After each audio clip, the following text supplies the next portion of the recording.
The stagecoach lurched to a stop in front of the general store, and Sarah Mitchell pressed her hand against the wooden seat to steady herself, her heart hammering with the familiar dread that had become her constant companion over the past 3 years. She stepped down onto the dusty street of Panamint, California, clutching her small carpet bag that contained everything she owned in this world, and told herself not to expect anything from this remote mining town perched in the harsh desert mountains. Hope was a luxury she could no longer afford. It was late summer in 1878, and the heat radiating from the packed earth beneath her worn boots made the air shimmer like water. Sarah was 24 years old, though she felt ancient in her bones. The journey from Sacramento had been long and uncomfortable, but discomfort was something she had grown accustomed to. She had learned to expect nothing good, to brace herself against disappointment, to build walls so high around her heart that nothing could reach her anymore. The town sprawled before her in a collection of weathered wooden buildings and canvas tents, all clinging to the side of Surprise Canyon like barnacles on a ship's hull. Miners moved about their business, dust-covered and weary, while the sound of pickaxes striking stone echoed from somewhere up the canyon. This was a hard place, she thought. A place where hope came to die, just like everywhere else she had been. She had answered an advertisement for a schoolteacher, though the position paid barely enough to survive. The previous teacher had apparently left without notice, and the mining company that essentially owned Panamint was desperate enough to hire a woman with no references. Sarah had not told them about Philadelphia, about the fire that had taken her parents and younger brother. She had not mentioned St. Louis, where she had worked as a governess until the family's eldest son had made advances she had to flee from, leaving her reputation in tatters. She had not spoken of the attempted stagecoach robbery outside Fresno that had left her with nightmares and a bone-deep understanding that the world was cruel and random in its violence. No, she had simply written that she could read, write, and cipher, and that she would come immediately. They had sent a ticket and a brief note welcoming her to Panamint. That was more courtesy than she had expected, and even that small kindness made her suspicious. Sarah walked toward the building marked as the company office, her skirts gathering dust with each step. A few men paused in their work to watch her pass, and she kept her eyes fixed straight ahead, her expression carefully neutral. She had learned not to invite attention, not to smile, not to give anyone reason to think she might welcome their interest. The office was mercifully cooler inside, shaded from the relentless sun. A thin man with spectacles looked up from his desk, his eyes widening slightly. "Miss Mitchell?" "Yes." Her voice came out steady, which was good. She had practiced steadiness until it became second nature. "Welcome to Panamint. I'm Edgar Walsh, company clerk. We are very pleased you have arrived. The children have been without proper instruction for nearly 2 months now." He stood and gestured toward a chair. "Please sit. You must be exhausted from your journey." Sarah sat because standing seemed to require more energy than she possessed at that moment. "Thank you. I am ready to begin my duties as soon as possible." Walsh shuffled through some papers on his desk. "Excellent, excellent. We have arranged lodging for you in a small cabin just beyond the main street. It is not much, I am afraid, but it is clean and has a good stove.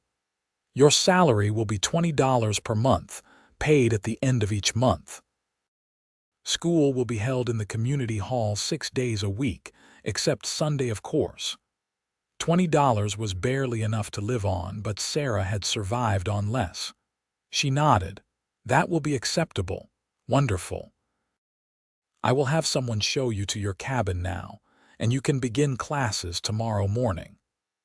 Walsh looked relieved, as though he had expected her to turn around and leave immediately upon seeing the rough conditions of the town. Perhaps she would have, 3 years ago. before everything had taught her that there was nowhere better to go, no situation that could not somehow become worse.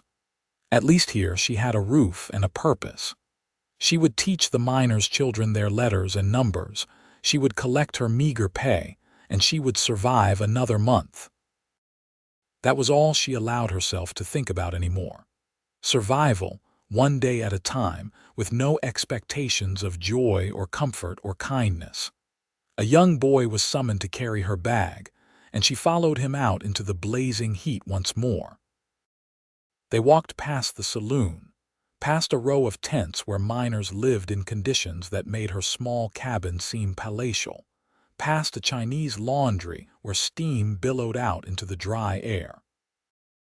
The cabin sat at the edge of town, a tiny structure made of rough-hewn boards with a single window and a door that hung slightly crooked on its hinges. "Here you are, miss," the boy said, setting her bag inside. "If you need anything, my ma runs the boarding house back by the general store. Name's Mrs. Patterson." "Thank you." Sarah pressed a penny into his hand, one of her last, and he grinned before running off. She stood in the doorway of her new home and surveyed the single room with its narrow cot, small table, 2 chairs, and pot-bellied stove. A bucket sat in the corner for water. The floor was bare wood, swept clean at least. The walls had gaps where the boards did not quite meet, and she could see daylight streaming through in places. This was her life now. This was all she had. Sarah set her bag on the table and sat down on one of the chairs, feeling the weight of loneliness settle over her like a shroud. She did not cry. She had not cried in over a year. Tears required hope that things could be better, and she had finally learned to stop hoping. The next morning, she woke before dawn and dressed in her most respectable dress.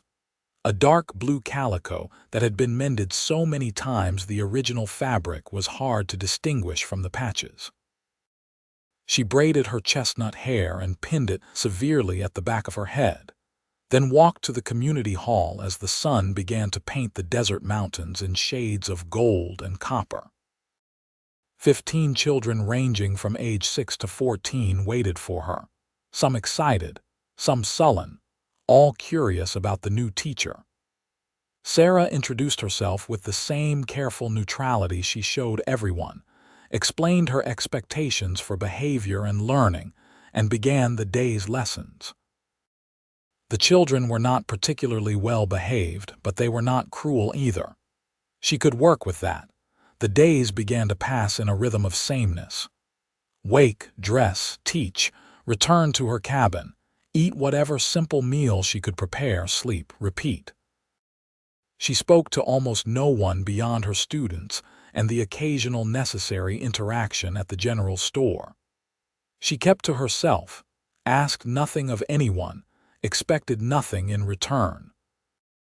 3 weeks after her arrival, on a Saturday afternoon when she had dismissed the children early, Sarah decided to walk up the canyon a short distance.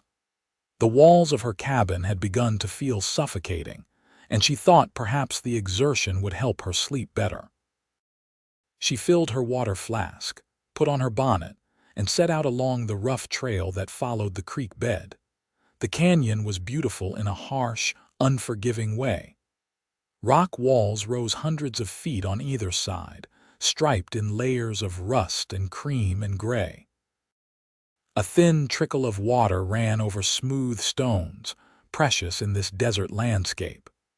She walked for perhaps 20 minutes, enjoying the relative coolness in the shade of the canyon walls, when she heard a sound that made her blood freeze.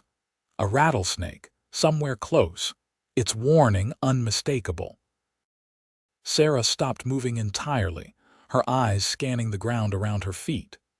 There, coiled on a sun-warmed rock not 3 feet away, was a large rattlesnake, its tail vibrating its deadly warning. She could not move forward or back without passing dangerously close to it.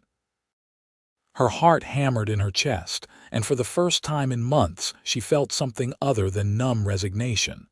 She felt terror. Do not move. The voice came from somewhere above her, deep and commanding.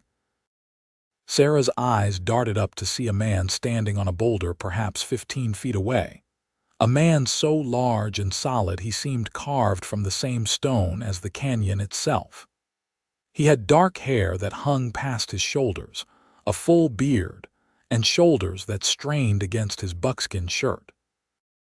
Even from this distance, she could see the powerful muscles in his arms as he raised a rifle. The shot cracked through the canyon, and the snake's head exploded in a spray of blood and tissue. Sarah jumped at the sound, her hand flying to her chest. The man was already climbing down from the boulder with a fluid grace that belied his massive size. He approached her carefully, his eyes checking the ground for any other threats. "Are you hurt?" "No." Her voice came out barely above a whisper. "No, I am fine, thank you." Up close, he was even more imposing.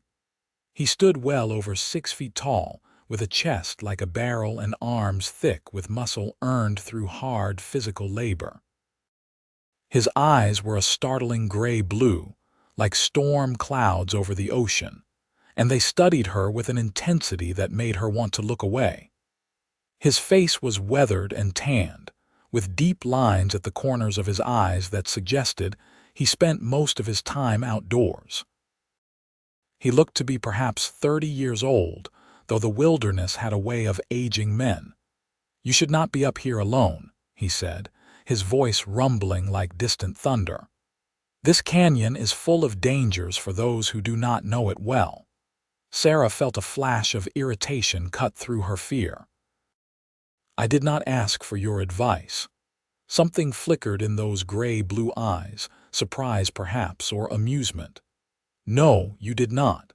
But you might have asked that snake for permission to pass, and I doubt he would have been accommodating." Despite herself, despite the walls she had built so carefully, Sarah felt the corner of her mouth twitch. It was not quite a smile, but it was closer than she had come in a very long time. "You are right. I apologize, and thank you for the assistance." He nodded, slinging his rifle back over his shoulder. "You are the new schoolteacher. I saw you arrive some weeks back." "I am, Sarah Mitchell." She did not offer her hand. That would be too forward. Levi Garrett. He did not offer his hand either, which somehow made her relax a fraction. "I live further up the canyon. Do some hunting, some trapping, some guiding for the miners when they need it." A mountain man, then. Sarah had heard about such men, solitary souls who preferred the wilderness to civilization. Looking at Levi Garrett, she could believe it. He seemed to belong to these harsh mountains, as much a part of the landscape as the rocks and the sparse vegetation clinging to life in the crevices. "Well, Mr. Garrett, I thank you again for your timely intervention. I should return to town now." She took a step back, ready to flee to return to the safety of solitude. "I will walk with you." It was not a question or an offer, simply a statement of fact. Sarah wanted to refuse, but the truth was that her legs were shaking from the encounter with the rattlesnake, and the thought of walking back alone made her stomach clench with anxiety. "That is not necessary." "Maybe not, but I am heading that direction anyway." He started walking, and after a moment, Sarah followed. They walked in silence for several minutes. Sarah was acutely aware of his presence beside her, the way his long strides had to shorten to match her pace, the way his eyes constantly scanned their surroundings. He moved like someone who was always alert, always prepared for danger. "You do not talk much," he observed after a while. "Neither do you." True enough. There was definitely amusement in his voice now. "Most people who come to Panamint, they are running from something or toward something." "Which are you?" The question was too perceptive, too close to truth she did not share with anyone. "I am simply a schoolteacher who needed employment, if you say so." They reached the edge of town, and Sarah expected him to turn away, to head back to wherever his home was in the wilderness. Instead, he walked her all the way to her cabin, stopping a respectful distance from her door. "Thank you, Mr. Garrett," she said, meaning it. "I will be more careful in the future." He studied her for a long moment, those storm cloud eyes seeming to see more than she wanted to reveal. "The canyon is beautiful, but it will kill you if you are not careful. If you want to walk up there, tell me first. I will make sure the path is clear." "I could not ask you to do that." "You are not asking, I am offering." He touched the brim of his hat, a gesture that seemed old-fashioned and courtly coming from this rough mountain man. "Good day, Miss Mitchell." He turned and walked away, his long strides carrying him quickly out of sight. Sarah stood outside her cabin, watching him go, feeling something unfamiliar stirring in her chest. Not hope, she told herself firmly. Just surprise. Just the normal gratitude anyone would feel towards someone who had saved their life. She went inside, closed the door, and tried to forget about Levi Garrett and his gray-blue eyes. But the next morning, when she opened her door to head to the community hall, she found a bundle of firewood stacked neatly beside her doorstep. More wood than she could have gathered herself in a week. There was no note, no indication of who had left it, but Sarah knew. She looked toward the mouth of the canyon but saw no sign of the mountain man. She brought the wood inside, piece by piece, and told herself it meant nothing. Just a kind gesture, nothing more. She would not read anything into it. She would not allow herself to feel anything about it. That evening, she found a string of fresh trout hanging from a nail beside her door. The following morning, her water bucket had been filled and sat waiting for her. Sarah did not see Levi Garrett again for several days, but his presence was felt in these small, silent acts of kindness. She did not know how to respond to them. Part of her wanted to march up the canyon and tell him to stop, that she did not need his charity, that she was perfectly capable of taking care of herself. But another part of her, a part she had thought long dead, felt something warm and fragile beginning to uncurl in her chest. On Thursday evening, she was sitting outside her cabin in the cooling air, mending one of her 2 spare dresses by the last light of day, when she saw him approaching from the direction of the canyon. Her pulse quickened, and she set down her sewing with hands that were not quite steady. "Good evening, Miss Mitchell," he said, stopping a respectful distance away. He held his hat in his hands, turning it slowly. "I wondered if you might like some company for supper. I shot a deer this morning and have more meat than I can use before it spoils. Thought you might appreciate a proper meal." Sarah should have said no.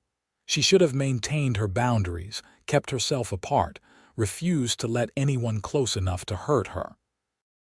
But the smell of venison cooking over an open fire somewhere in the gathering dusk made her mouth water, and she heard herself saying, "That would be very kind of you, Mr. Garrett." "Levi," he said. "We are neighbors after a fashion. Might as well use given names." "Then you should call me Sarah." His smile transformed his face, softening the hard edges and making him look younger. "Sarah it is." He went to retrieve the meat and a small cooking pot from wherever he had left them, and Sarah brought out her 2 chairs.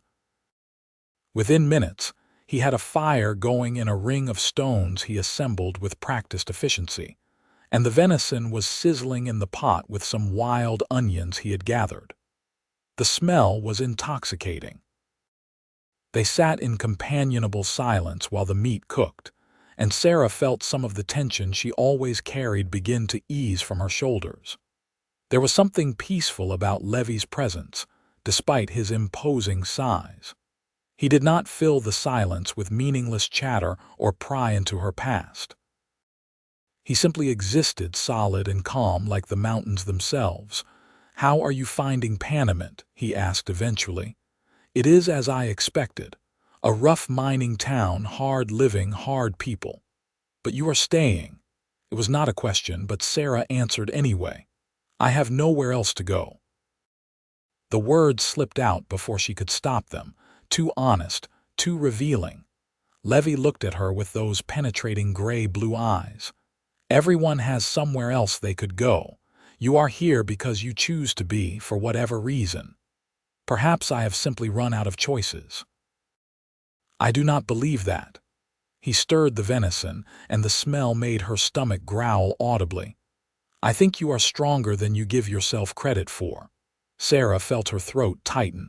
You do not know anything about me. I know you came to one of the most remote, dangerous towns in California to teach other people's children for barely enough money to survive on. I know you walked alone into a canyon full of rattlesnakes and scorpions because you needed space to breathe. I know you have not smiled once since you arrived here, and I know there is a sadness in your eyes that speaks of real pain, not just inconvenience. He served the meat onto 2 tin plates and handed one to her. I know enough. Sarah took the plate with shaking hands. No one had seen her, truly seen her in so long. It was terrifying and exhilarating in equal measure. I do not want to be seen. I know that too. He began to eat, giving her time to compose herself. They ate in silence, and the venison was the most delicious thing Sarah had tasted in months. When they finished, Levi cleaned the pot and plates with sand and water from her bucket, refusing her offers to help. I should go, he said finally, as the stars began to appear in the darkening sky. But I wanted to ask if you might like to walk up the canyon on Sunday afternoon. I know a place where the rock walls open up into a meadow. There are wildflowers still blooming and a pool fed by a spring. It is safe and very beautiful. Sarah knew she should refuse. She should maintain her distance, protect herself, expect nothing. But she found herself nodding. I would like that. I will come by after the church services let out. Most folks attend, even if they are not particularly devout. It is more social gathering than worship, but it gets the town together for a few hours. I do not attend church, Sarah said quietly. Why not? Because I stopped believing in a benevolent God some time ago. Levi nodded slowly. I understand that. I have felt that way myself at times. But belief or no belief, it can help to be around people who are trying, however imperfectly, to be good to one another. I will think about it. That is all I ask. He put on his hat and smiled at her again, that transforming smile that made something flutter in her chest. Good night, Sarah. Good night, Levi. She watched him disappear into the darkness and then sat for a long time staring at the dying fire. Something was shifting inside her, like ice beginning to crack after a long winter. It frightened her more than the rattlesnake had. Over the following days, Levi's small kindnesses continued. More firewood appeared, fresh game when she needed it.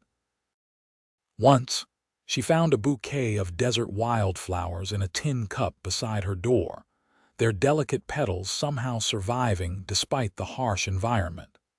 Sarah did not know what to do with these gifts, except accept them with a confusion of feelings she could not name. Sunday came, and Sarah found herself putting on her best dress and brushing her hair until it shone. She told herself it was just for the walk, nothing more. She still did not attend church, but when Levi appeared at her door in the early afternoon, cleaned up and wearing what were obviously his best clothes, her breath caught in her throat. "Ready?" he asked, offering his arm. Sarah hesitated only a moment before taking it. His arm was solid as oak beneath her hand, radiating warmth and strength. They walked up the canyon, and this time Sarah was not afraid. Levi pointed out animal tracks, showed her which plants were safe to eat and which were poison, explained how to read the rock layers to find water. He talked more than she had heard him talk before, and she realized he was trying to make her comfortable, trying to share his world with her. The meadow, when they reached it, took her breath away. It was a hidden valley perhaps 100 yards across, surrounded by towering rock walls. A spring bubbled up from the ground and formed a clear pool before trickling away down the canyon. Grass grew thick and green, and wildflowers painted the ground in yellows and purples and whites. A few gnarled trees provided shade. "Oh," Sarah breathed, unable to say more. "I thought you might like it." Levi's voice was soft, pleased. They sat beside the pool and Levi unpacked food he had brought. Fresh bread from the bakery in town, cheese, apples, and a jar of honey. They ate slowly, and for the first time since arriving in Panamint, Sarah felt something approaching peace. "Why do you live alone up here?" she asked. "You could have a comfortable life in town. You clearly have skills that would be valuable." Levi was quiet for a moment, staring at the water. "I was married once. Her name was Emily. We had a small farm in Oregon and we were happy, or I thought we were happy." His voice went rough.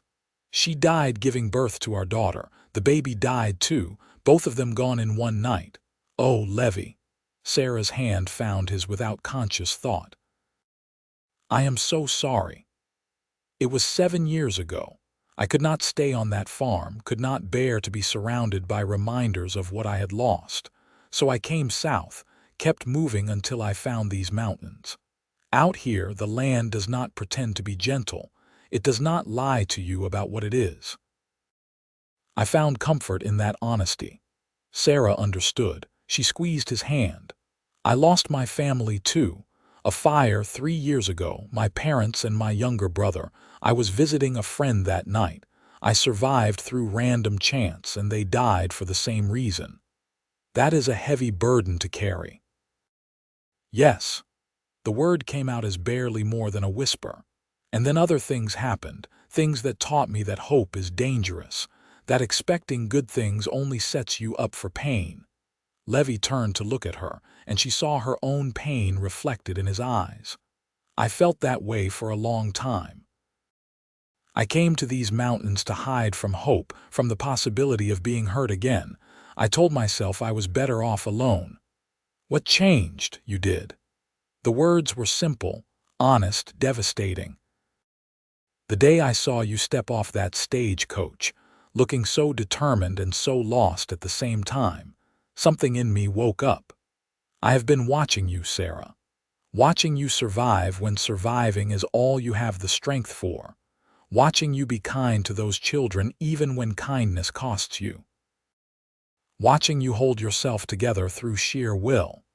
He reached up and touched her cheek gently, and she did not pull away. "You reminded me that there is courage in continuing, even when hope seems impossible." Tears filled Sarah's eyes, the first tears in over a year.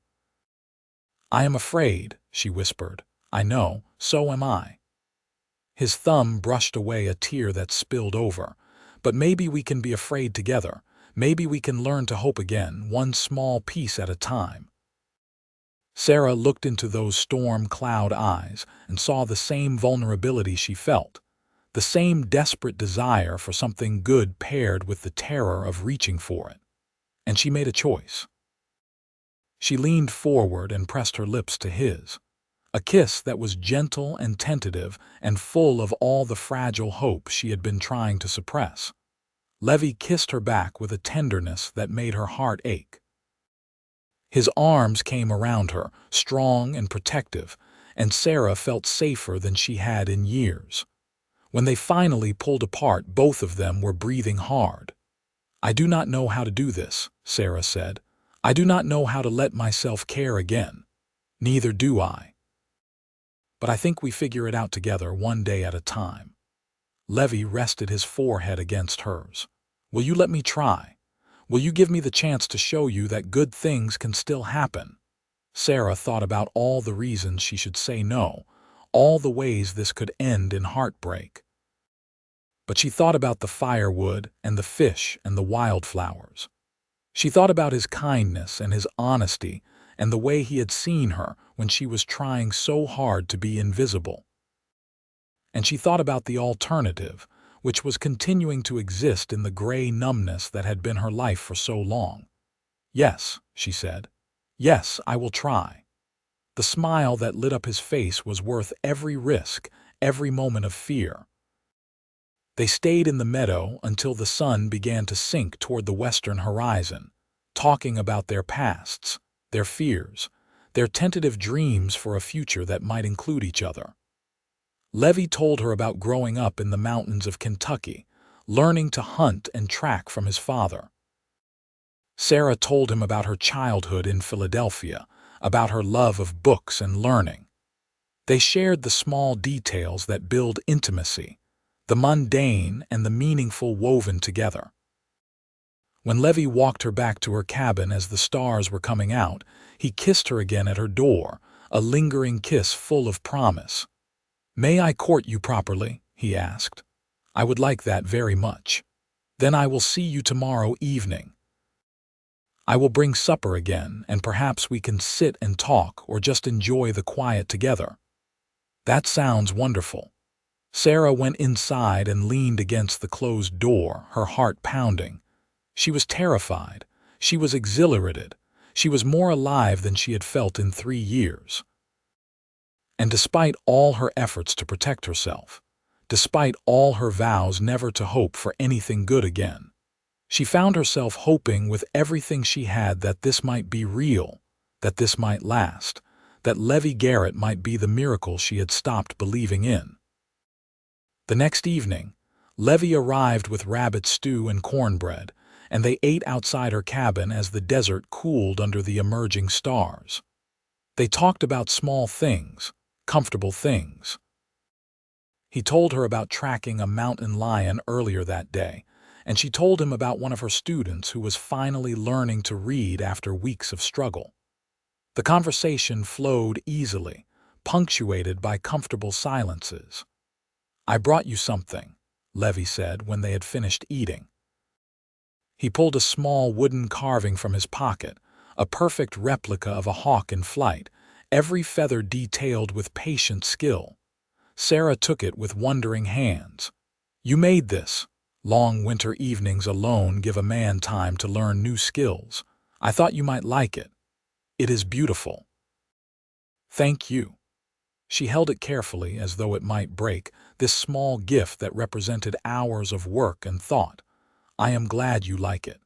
He hesitated, then said, "I want you to know that I mean what I said yesterday, about taking this slowly, about giving you time to learn to trust again. I am not going anywhere, Sarah. I am here for as long as you want me." The sincerity in his voice made her throat tight. "I want to believe that." "Then believe it. I will prove it to you every day if I have to." And he did. Over the following weeks, Levi became a constant, steady presence in Sarah's life. He appeared every evening, sometimes with food, sometimes with small gifts he had made or found, always with his quiet strength and understanding. He never pushed her, never demanded more than she was ready to give, but his devotion was evident in every action. He fixed the gaps in her cabin walls so the winter wind would not cut through. He built her a proper shelf for her few books. He brought her fresh meat and taught her how to preserve it in the dry desert air. And he talked to her, really talked, sharing his thoughts and feelings with a vulnerability that she knew was rare for a man like him. Sarah found herself looking forward to his visits with an anticipation that both thrilled and frightened her.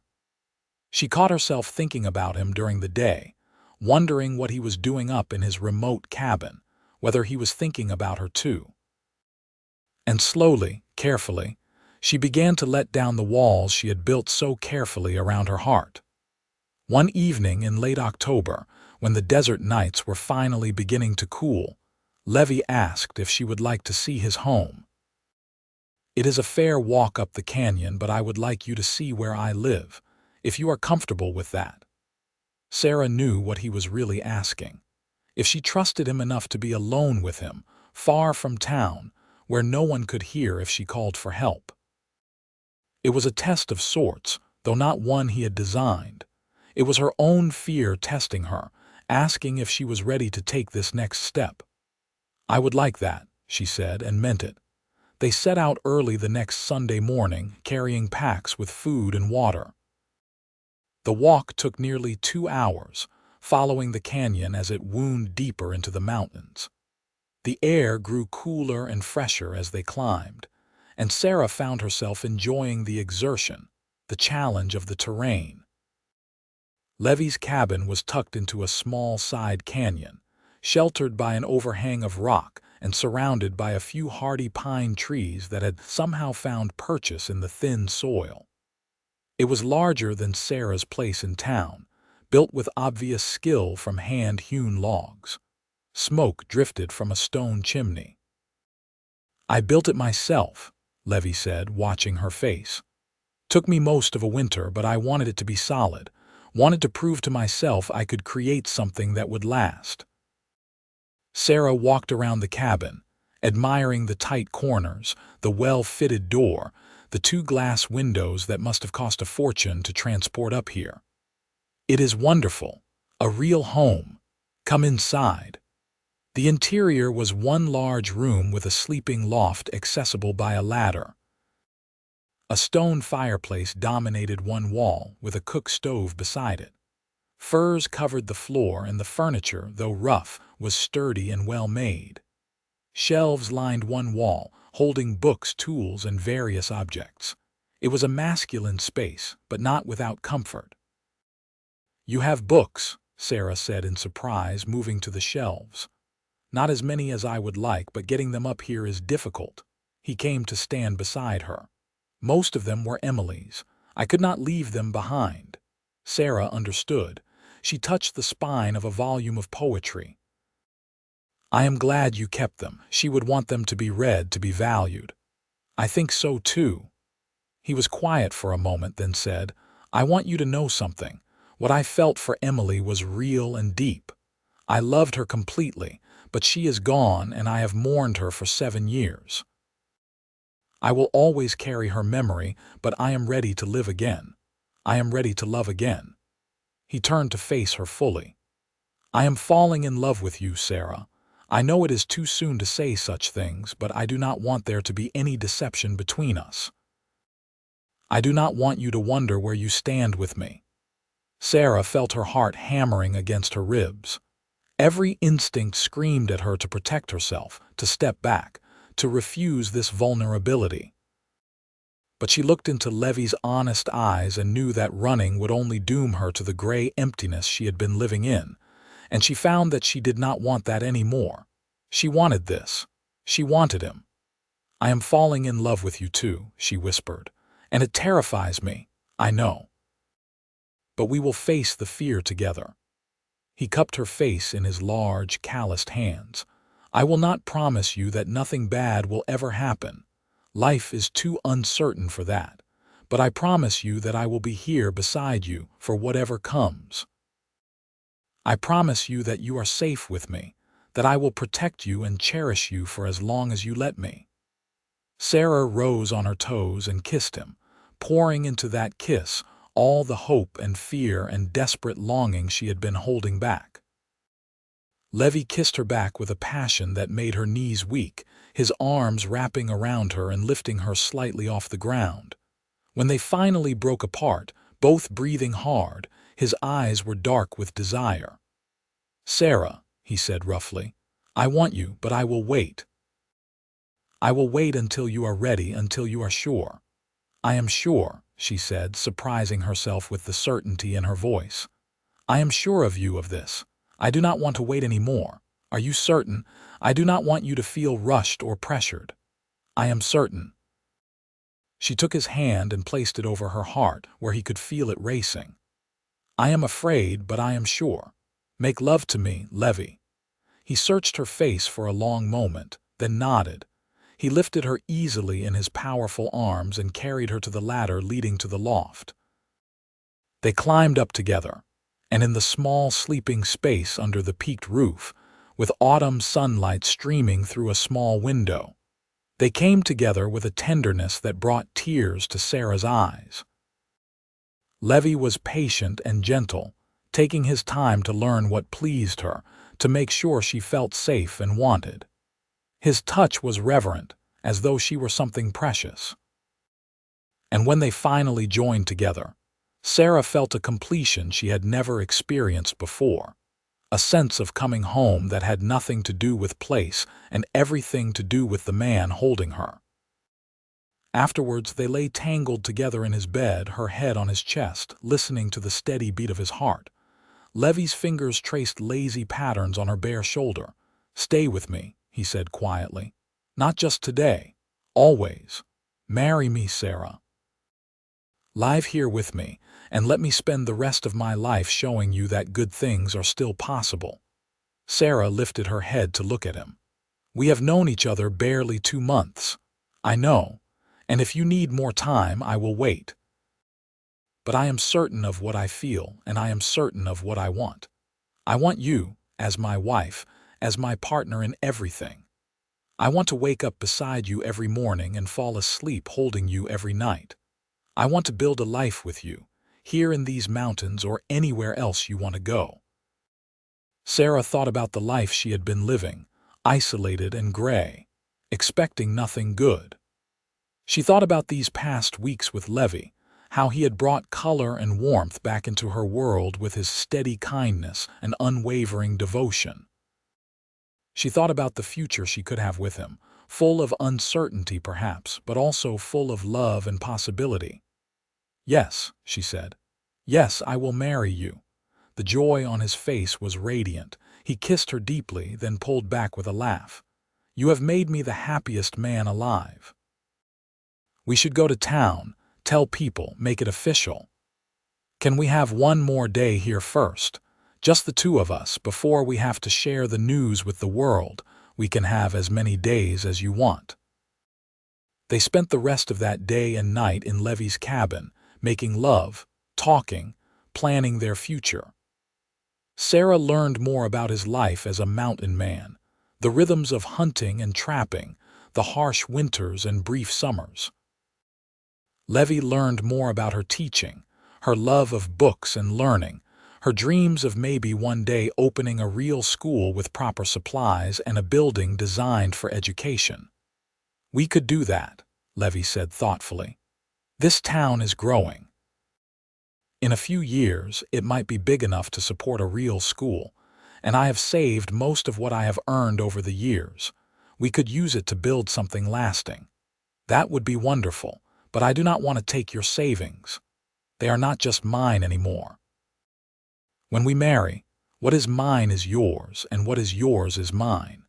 That is how a partnership works." Sarah felt tears prick her eyes again. After so long feeling alone, the idea of being part of a team, of having someone to share burdens and joys with, was almost overwhelming. They returned to town the next day, and the news of their engagement spread quickly through Panamint. Most people seemed genuinely happy for them. Mrs. Patterson at the boarding house insisted on hosting a small party. The minors who had children in Sarah's class shook Levi's hand and congratulated him on finding such a fine woman.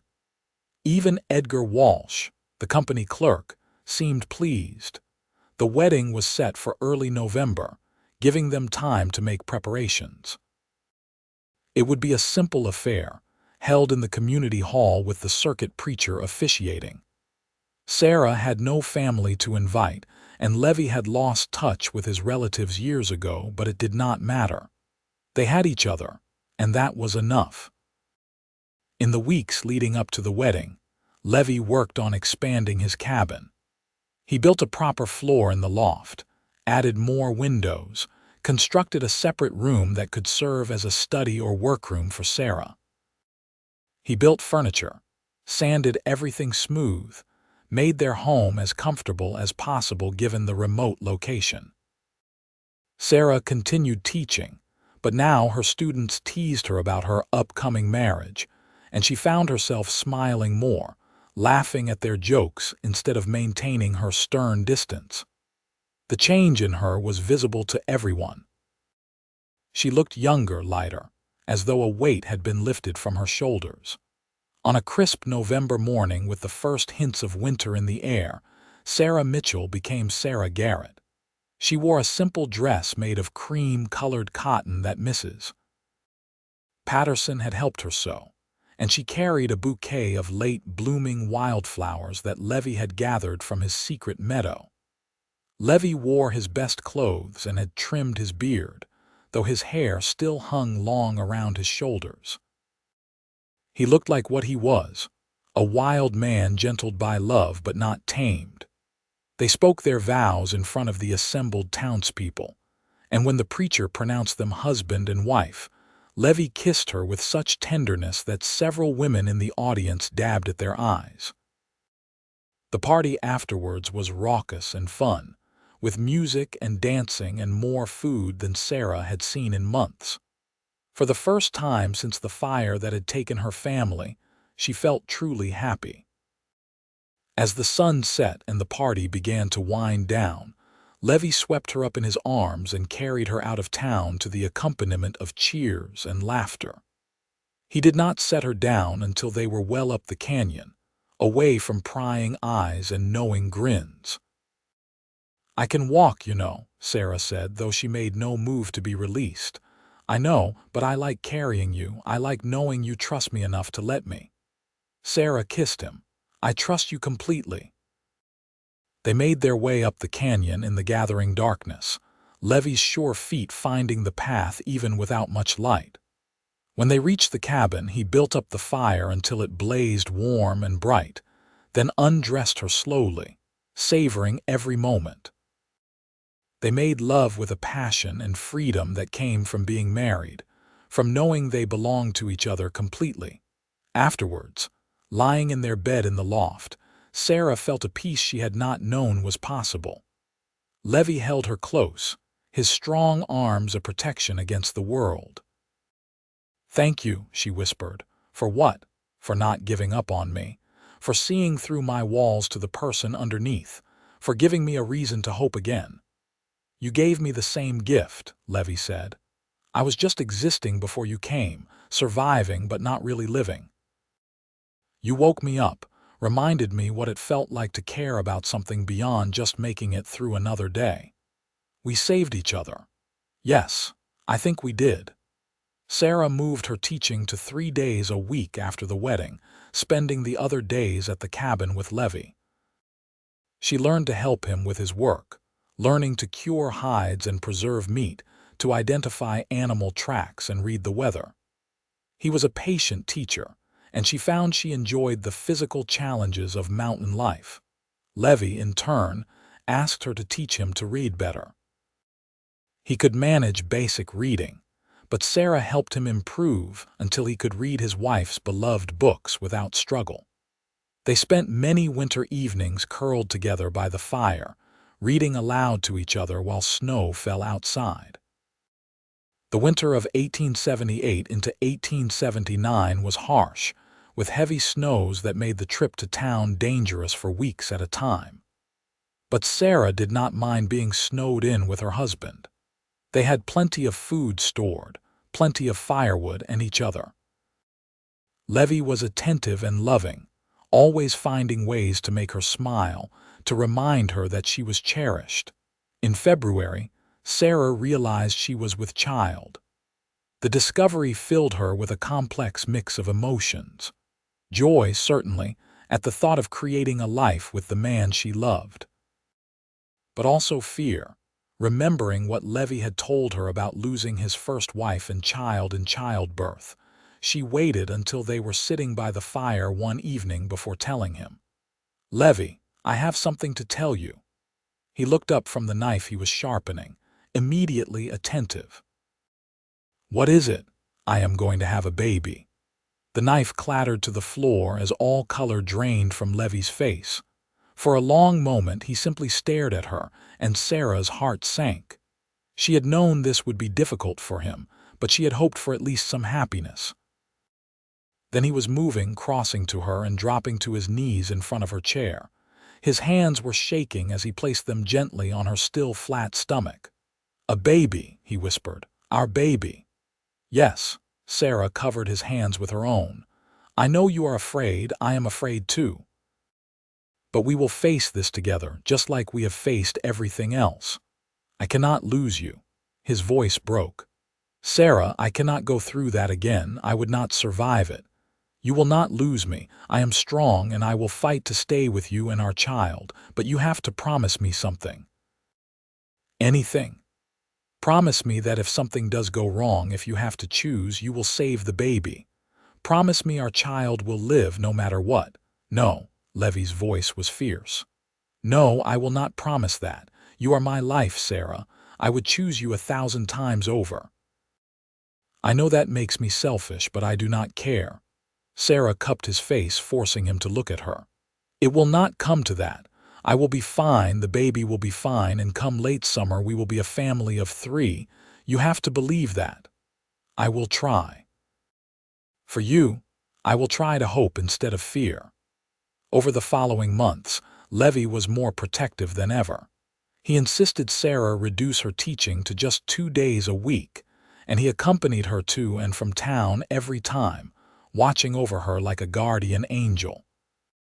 He hunted for specific foods he thought might be healthy for the baby, consulted with the few married women in town about what Sarah might need, and generally fussed over her in a way that was both endearing and occasionally exasperating. But Sarah understood his fear because she felt it too. Every kick from the baby was a wonder and a terror. Every change in her body was marked with anxious attention. She read every book on childbirth she could find, trying to prepare herself for what was coming. In late August, when the desert heat was at its most intense, Sarah's pains began. Levi had already brought Mrs. Patterson and another woman experienced in midwifery up to the cabin, and they took charge with calm efficiency while Levi paced outside like a caged animal.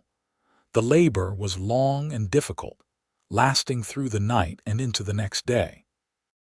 Sarah focused on Levi's voice when he was allowed in to hold her hand, using it as an anchor against the pain. She could see the terror in his eyes, the memories of his first wife's death haunting him, and she fought with every ounce of strength she possessed to stay conscious, to keep breathing, to bring their child safely into the world. Finally, as the sun was setting on the second day, Sarah felt the baby slip free with one final push. There was a moment of terrible silence, and then a thin wail filled the cabin. Mrs. Patterson laughed with relief. "A boy, you have a healthy son." Levi was allowed back in, and he stumbled to Sarah's side, tears streaming down his face. "You did it," he said brokenly. "You are alive, the baby is alive, you did it." Sarah could barely keep her eyes open, exhausted beyond measure, but she smiled. "I told you we would be fine, let me see him." Mrs. Patterson placed the baby in her arms, and Sarah looked down at the small, perfect face of her son. He had Levi's strong features and a shock of dark hair. His tiny fingers wrapped around hers with surprising strength. "He is beautiful," Levi said, his voice full of wonder. "He looks like you. He looks like us both." Sarah felt tears rolling down her cheeks. "We made this, Levi. We made this perfect little person. What should we name him?" They had discussed names throughout the pregnancy but had never quite settled on one. Sarah thought about it now, looking at her son's face. "Samuel," she said. "Samuel Garrett. It means heard by God. I stopped believing in prayer for a long time, but you answered a prayer I did not even know I was making." Levi kissed her forehead gently. "Samuel it is. Samuel Garrett, welcome to the world." The weeks following Samuel's birth were both wonderful and challenging. The baby was healthy and strong, but he demanded constant attention. Sarah learned to nurse him, to soothe his cries, to function on broken sleep. Levi helped as much as he could, walking with the baby in the middle of the night, changing soiled cloths, doing whatever was needed to ease Sarah's burden. Sarah had to give up teaching for a time to focus on the baby, but she did not mind. Holding Samuel, watching him grow and change, filled her with a fierce protective love that was unlike anything she had ever experienced. This was her son, hers and Levi's, a living testament to the fact that good things could still happen, that hope was not always foolish. As Samuel grew from a helpless infant into a curious baby, Sarah and Levi settled into the rhythms of family life. Their days were full of work and laughter, of small joys and occasional frustrations. Levi proved to be a devoted father, patient and gentle with his son despite his massive size and rough exterior. On a warm spring evening when Samuel was nearly 9 months old and beginning to crawl, Sarah sat outside the cabin watching Levi play with their son.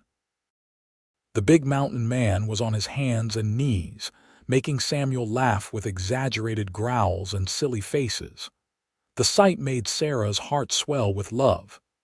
"I never thought I could be this happy," she said, when Levi came to sit beside her, Samuel content on his lap. "Neither did I." Levi put his free arm around her shoulders. "There were days in those first years after Emily died when I did not want to keep living.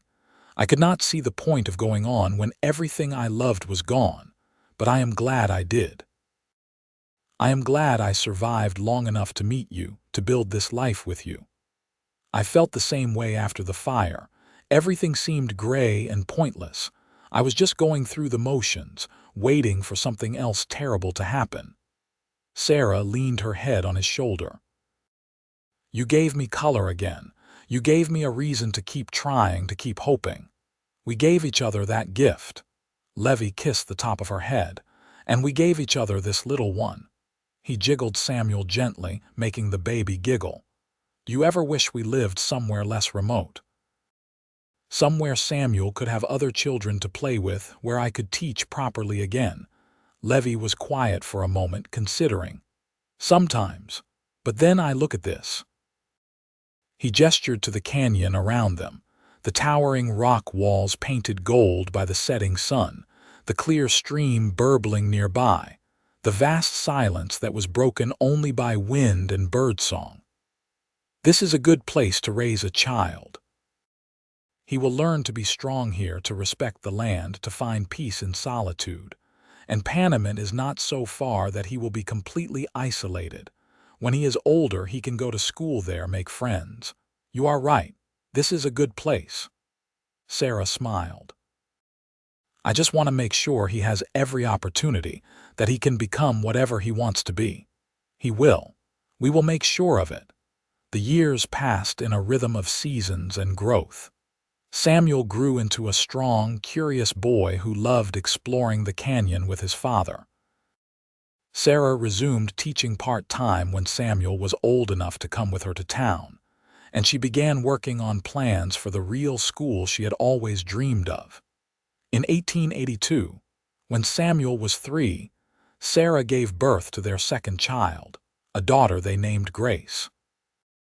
The birth was easier than Samuel's had been, and Levi was less paralyzed by fear, though he still did not fully relax until both mother and daughter were safely through the ordeal.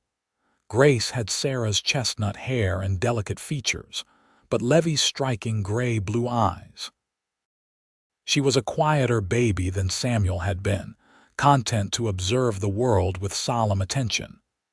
Samuel adored his little sister and appointed himself her protector, a role he took very seriously. As the children grew, the cabin that had seemed spacious for two felt increasingly cramped. In 1884, Levi began construction on a larger house further up the canyon, in a valley even more beautiful than the one where his cabin stood. He worked through that spring and summer, and by fall they moved into a 2-story log house with 4 bedrooms, a proper kitchen, and a sitting room with large windows that looked out over the mountains. Sarah planted a garden and discovered she had a talent for making things grow even in the harsh mountain soil. Levi built a barn for a few animals they acquired, chickens for eggs and goats for milk. Their life took on the character of a real homestead, productive and purposeful. In town, Panamint had grown considerably. The mines continued to produce silver, and more families had moved in. Sarah's dream of a real school became reality in 1885 when the mining company agreed to fund construction of a one-room schoolhouse with proper desks, a blackboard, and a small library. Sarah became the permanent teacher, working 4 days a week while the children were in school themselves. The years brought challenges as well as joys. There were harsh winters when food ran low, and the cold seemed to seep into their very bones. There were illnesses that frightened them, though thankfully none serious enough to cause lasting harm. There were times when the isolation weighed heavily, when Sarah missed having close friends, when Levi wondered if he had been selfish to bring his family to such a remote place. But through it all, their love remained constant.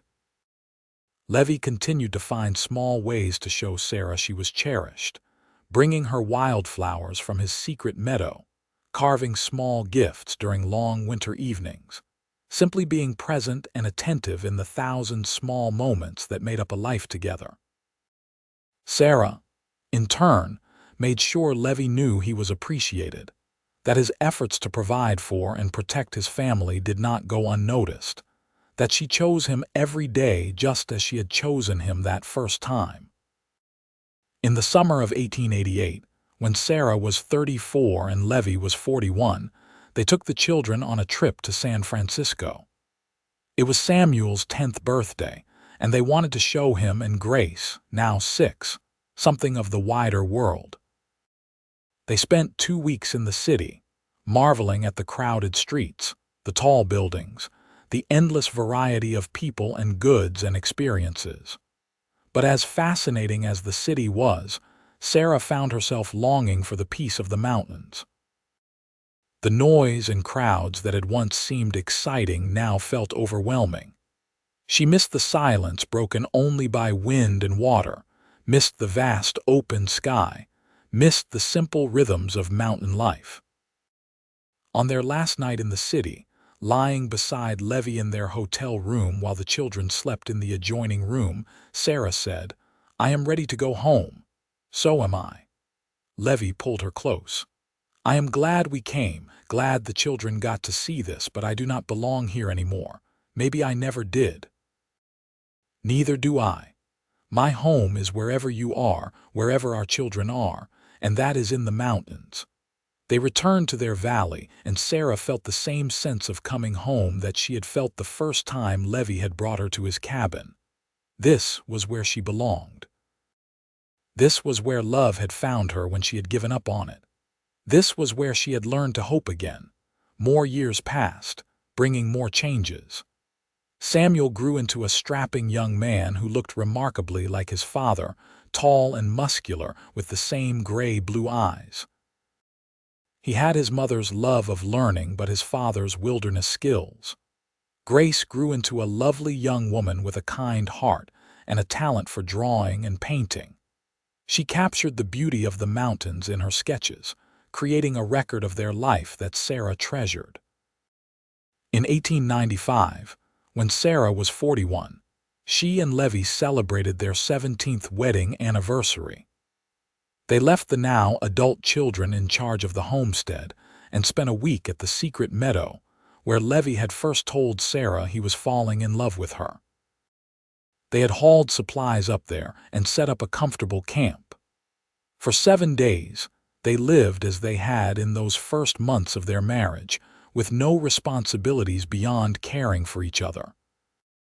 They talked about everything and nothing, made love under the stars, and simply enjoyed being together. "You ever regret it?" Sarah asked one night as they lay wrapped in blankets, watching the fire burn down to embers. "Marrying me, building a life here instead of somewhere easier?" "Never." "Not once." Levi tightened his arms around her. "You are the best thing that ever happened to me. You and our children, this life we have built. I would not change a single moment of it. Not even the hard times. The winters when we barely had enough food, the fevers, the moments of doubt. Not even those. They taught us to appreciate what we have, to value each day. And they proved that we can survive anything as long as we face it together." Sarah turned in his arms to look at him. Even after all these years, he still made her heart race. There was gray in his hair now and lines around his eyes, but he was still the strong, solid mountain man who had saved her from a rattlesnake and from herself. "You gave me back my life, Levi. Before you, I was just existing, waiting for the next bad thing to happen. You taught me to hope again. And you taught me the same. We saved each other, Sarah. That is what love does. It saves us from our worst selves, from our fears, from the darkness that would swallow us if we faced it alone." They kissed under the vast canopy of stars. Two people who had been broken and had healed together, who had learned that hope was not foolish but essential, that good things could happen even after terrible ones. The new century came, bringing changes to the world beyond their mountains. Panamint had begun to decline as the silver played out, and many families moved on to new boomtowns. But Sarah and Levi stayed. This was their home, and they had no desire to leave it. Samuel married a young woman from a nearby town in 1899, and they built a house not far from his parents' home. He worked as a guide and hunter like his father had, and in 1901 he made Sarah and Levi grandparents with the birth of a daughter. Grace remained unmarried, pursuing her art and helping her mother continue to teach the few children who remained in the area. In 1903, on a cool autumn evening much like the one when they had first met 25 years earlier, Sarah and Levi sat on the porch of their home, watching the sun set over the mountains. Their grandchildren were playing in the yard under Grace's watchful eye, and Samuel was chopping wood nearby, the sound of the axe rhythmic and comforting. "We have had a good life," Sarah said quietly, "the best life." Levi took her hand, his fingers intertwining with hers in a gesture so familiar it was like breathing. "Thank you for taking a chance on a rough mountain man who did not know how to express his feelings beyond leaving firewood and fish at your door." Sarah laughed, the sound bright and full of genuine joy. "Thank you for being persistent, for seeing through my walls, for refusing to let me give up on hope. I would do it all again in a heartbeat. So would I."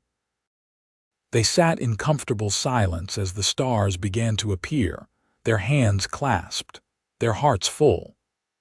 They had faced hardships and losses, joys and triumphs, and through it all their love had been the constant, the foundation upon which everything else was built. Sarah thought about the frightened, hopeless woman who had stepped off the stagecoach in Panamint all those years ago. She barely recognized that person now. Levi had given her reasons to hope again, day after day, year after year, until hoping had become as natural as breathing.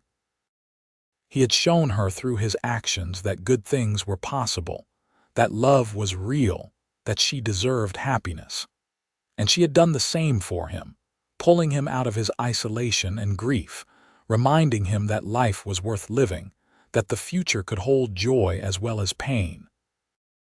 "I love you," Sarah said, the words as true and necessary as they had been the first time she spoke them.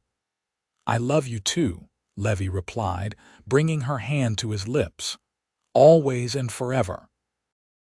As the night deepened around them and their family moved about their business, creating the sounds of a life well lived, Sarah felt a contentment so complete it was almost overwhelming.